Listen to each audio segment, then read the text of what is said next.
स्वर्ग के दर्शन। लक्ष्मी नारायण बहुत भोला भाला लड़का था। वह प्रतिदिन रात में सोने से पहले अपनी दादी से कहानी सुना करता था। दादी उसे नागलोक, पाताललोक, चंद्रलोक, सूर्यलोक आदि की कहानी सुनाया करती थी। एक दिन दादी ने उसे स्वर्ग का वर्णन सुनाया। स्वर्ग का वर्णन इतना सुंदर था कि उसे सुनकर लक्ष्मी नारायण स्वर्ग देखने की जिद करने लगा। दादी ने उसे बहुत समझाया कि मनुष्य स्वर्ग नहीं देख सकता, किंतु लक्ष्मी नारायण रोने लगा और रोते रोते वह सो गया। उसे स्वप्न में दिखाई पड़ा कि एक चमचम चमकते देवता उसके पास खड़े होकर कह रहे हैं, बच्चे, स्वर्ग देखने के लिए मूल्य देना पड़ता है। तुम सर्कस देखने जाते हो तो टिकट लेते हो ना, स्वर्ग देखने के लिए भी तुम्हें उसी प्रकार रुपए देने पड़ेंगे।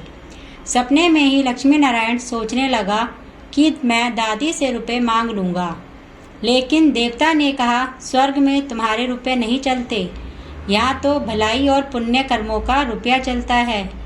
अच्छा, तुम यह डिबिया अपने पास रखो, जब तुम कोई अच्छा काम करोगे तो इसमें 1 रुपया आ जाएगा, और जब कोई तुम बुरा काम करोगे तो इसमें से 1 रुपया उड़ जाएगा। जब यह डिबिया भर जाएगी तब तुम स्वर्ग देख सकोगे। जब लक्ष्मी नारायण की नींद टूटी तो उसने अपने सिरहाने सचमुच एक डिबिया देखी। डिबिया लेकर वह बड़ा प्रसन्न हुआ। उसे उस दिन दादी ने उसे 1 पैसा दिया। पैसा लेकर वह घर से निकला। रास्ते में उसे एक रोगी भिखारी मिला जो उससे पैसा मांगने लगा। लक्ष्मी नारायण भिखारी को बिना पैसे दिए भाग जाना चाहता था। इतने में उसे अपने अध्यापक आते दिखाई दिए। वह उसके अध्यापक उदार लड़कों की बहुत प्रशंसा किया करते थे। उन्हें देखकर लक्ष्मी नारायण ने भिखारी को पैसा दे दिया। अध्यापक ने उसकी पीठ थपथपाई और उसकी प्रशंसा की। घर लौटकर लक्ष्मी नारायण ने वह डिबिया खोली तो वह खाली पड़ी थी। इस बात से लक्ष्मी नारायण को बहुत दुख हुआ। वह रोते रोते सो गया। फिर वही देवता उसके स्वप्न में आए और बोले, तुमने अपने अध्यापक से प्रशंसा पाने के लिए पैसा दिया था तो तुम्हें प्रशंसा मिल गई, अब रोते क्यों हो? किसी लाभ की आशा से जो काम किया जाता है वह तो व्यापार है, पुण्य नहीं होता। दूसरे दिन लक्ष्मी नारायण को उसकी दादी ने 2 आने पैसे दिए। पैसे लेकर उसने बाजार जाकर 2 संतरे खरीदे। उसका साथी मोतीलाल बीमार था। बाजार से लौटते समय वह अपने मित्र को देखने के लिए उसके घर गया। मोतीलाल को देखने के लिए मोतीलाल के घर वैद्य आए हुए थे। वैद्य जी ने दवा देकर मोतीलाल की माता से कहा, इसे आज संतरे का रस देना। मोतीलाल की माता बहुत गरीब थी। वह रोने लगी और बोली, मैं मजदूरी करके पेट भरती हूँ। इस समय अपने बेटे की बीमारी के कारण मैं कई दिनों से काम पर नहीं जा सकी, तो मेरे पास संतरे खरीदने के लिए 1 भी पैसा नहीं है। लक्ष्मी नारायण ने अपने दोनों संतरे मोतीलाल की माँ को दिए। वह लक्ष्मी नारायण को आशीर्वाद देने लगी। घर जाकर जब लक्ष्मी नारायण ने अपनी डिबिया खोली तो उसमें 2 रुपये चमक रहे थे। एक दिन लक्ष्मी नारायण खेल में लगा हुआ था। उसकी छोटी बहन वहाँ आ गई और उसके खिलौने उठाने लगी। लक्ष्मी नारायण ने जब उसको रोका पर वह मानी नहीं, तो उसने उसे पीटना शुरू कर दिया। बेचारी छोटी बहन रोने लगी।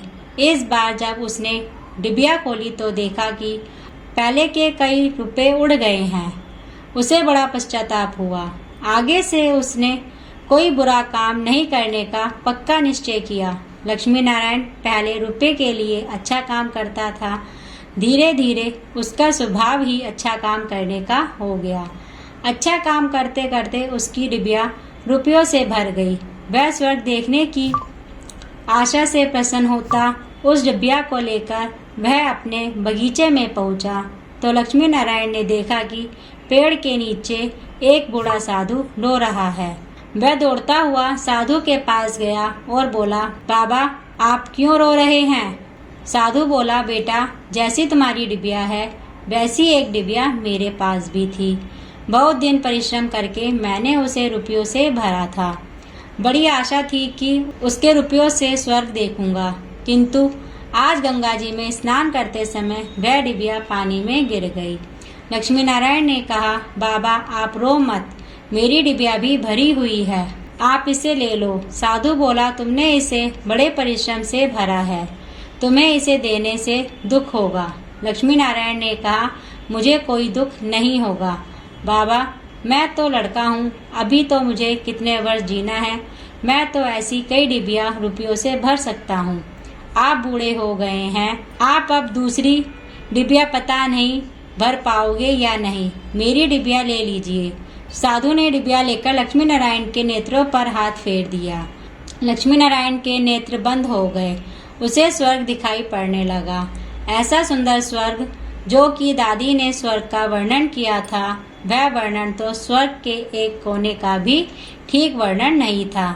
जब लक्ष्मी नारायण ने नेत्र खोले तो साधु के बदले स्वप्न में दिखाई पड़ने वाले वही देवता उसके सामने प्रत्यक्ष रूप से खड़े थे।